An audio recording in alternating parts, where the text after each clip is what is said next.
going? Welcome back to the channel. Um, Circle S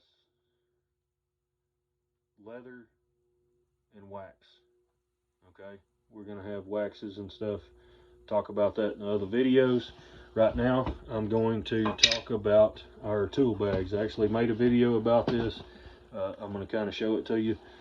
Back up a little bit so you can see it. Got some pockets on the front.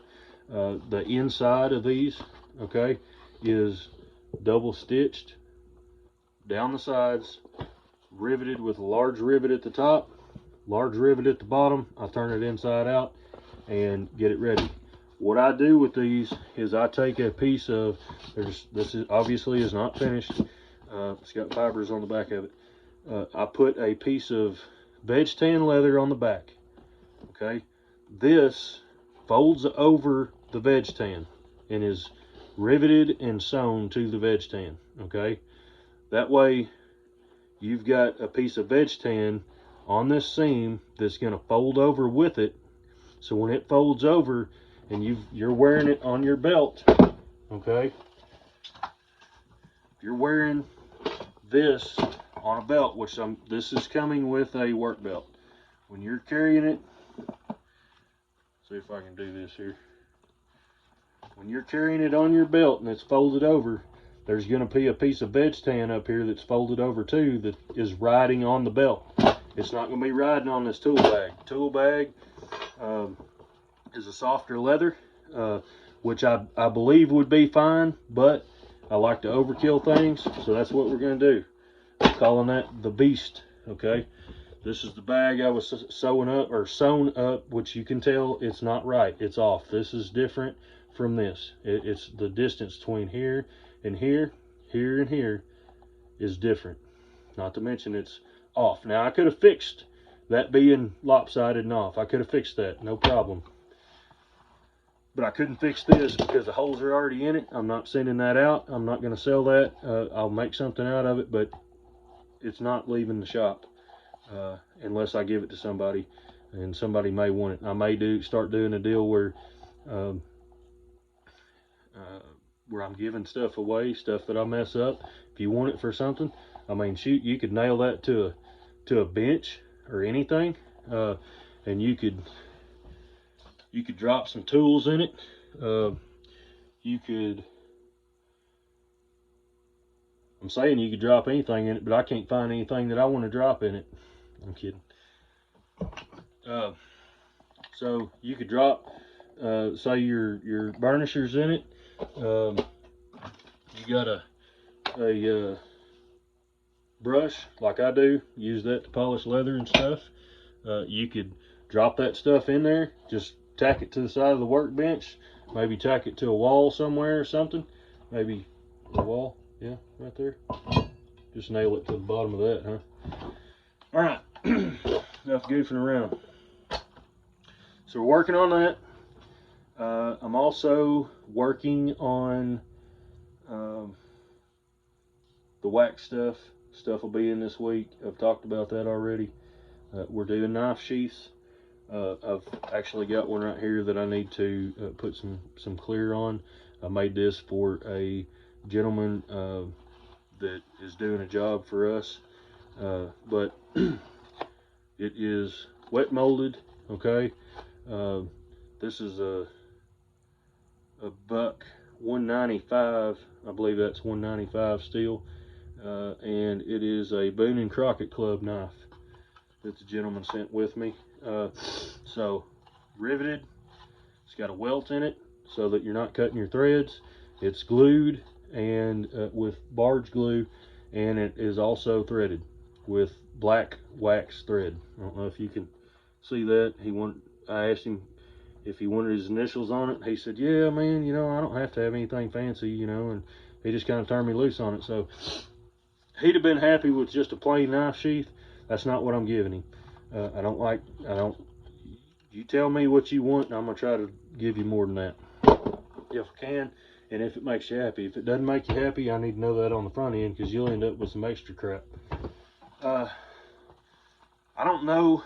I'm making this for a buddy of mine. I don't know if I'm going to finish it or not because I don't really like it. I'm not real happy with it, but there it is. It's going to be a chest rig holster for a GP 100. GP 100.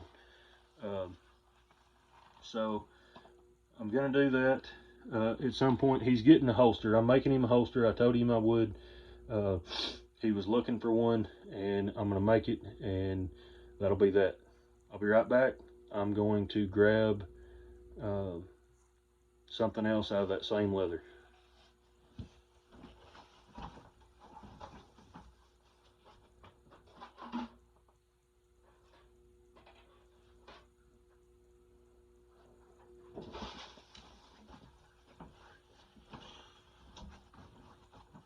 That was quick.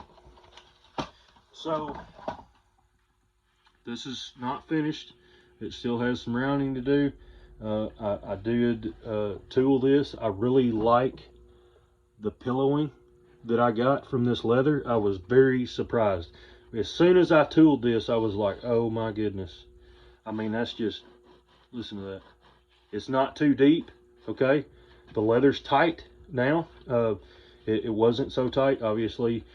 Cased it, which means, if you don't know what casing means, you want to wet your leather. You don't want it too wet.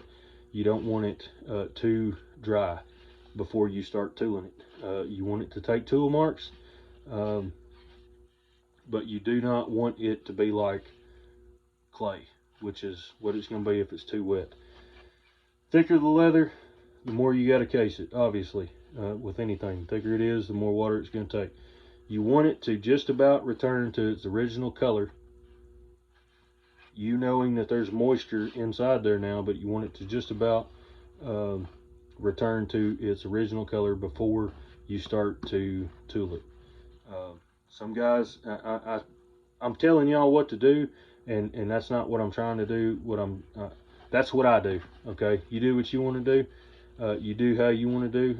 If you don't know, let's learn together. Okay, that's what I'm doing here. I'm not the best at this. I fixed harness years ago, and I did a little bit of work in a saddle shop. The gentleman is no longer alive. I hadn't seen him in quite a while when he passed away. But I used to go to his saddle shop every day, and we'd kind of fiddle around, and we'd make things here and there. I bought some reins and stuff off of him. But anyway, he had a little leather shop. He repaired saddles. He would redo saddles.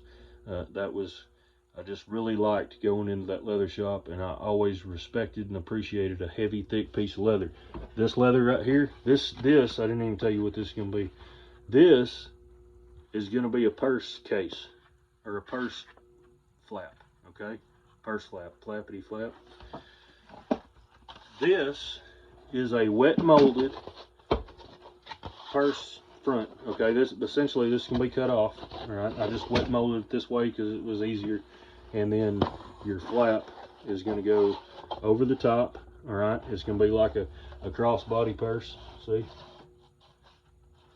crossbody purse.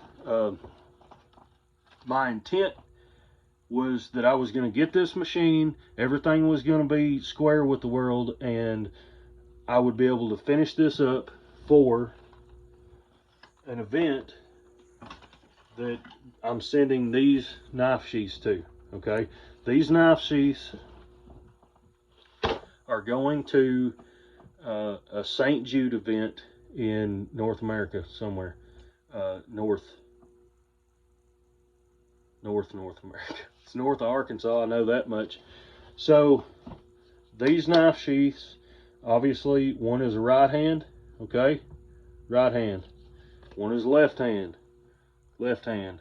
It has handcrafted by MS, that's me, Mike, genuine leather.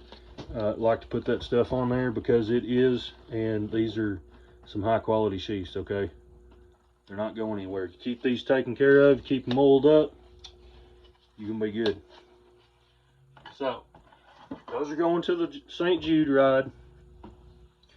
This purse my intent was to sew this up and send it out.